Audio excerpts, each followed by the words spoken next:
सबसे पहले यहाँ पर उपस्थित आदरणीय प्रधानाचार्य जी एवं सभी मित्रजनों को सुप्रभात। आज मैं आप सभी लोगों के समक्ष देश के पूर्व राष्ट्रपति यानी प्रणब मुखर्जी जी द्वारा दिया गया भाषण 14 सितंबर 2013 में विज्ञान भवन दिल्ली में दिया गया था। उन्होंने कहा था कि देवियों और सज्जनों, हमारा भारत बहुत ही खूबसूरत देश है।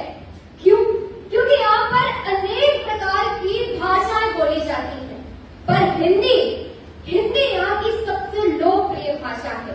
महात्मा गांधी, सुभाष चंद्र बोस जैसे देश के निर्माताओं ने हिंदी के माध्यम से देश की आजादी की लड़ाई लड़ी थी।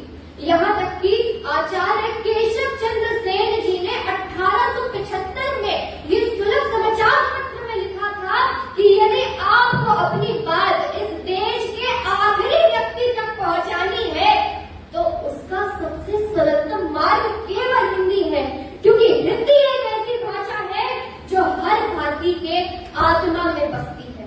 यहाँ तक कि जितनी भी जो सरकार है वो जो योजनाएं निकालती है उनका लाभ आम जनमानस तक पहुंचाने के लिए हिंदी का सबसे बड़ा योगदान रहता है।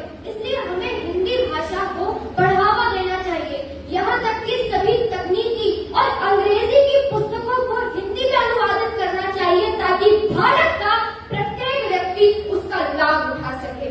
उसी के साथ जैसा कि हम सब लोग जानते हैं कि जो आज का युग है वो तकनीकी और अंग्रेजी का, सूचना का युग है, तो हमें पूरा प्रयास करना चाहिए कि हम इंटरनेट पर हिंदी का जो प्रयोग है उसको बढ़ा सके और इस कार्य के लिए हम सब लोगों को एकजुट होकर के कार्य करना पड़ेगा।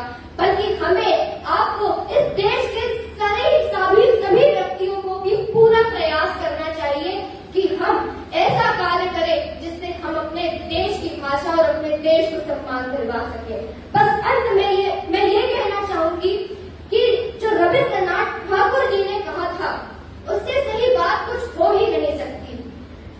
ठाकुर जी ने बड़ी ही सही बात कही थी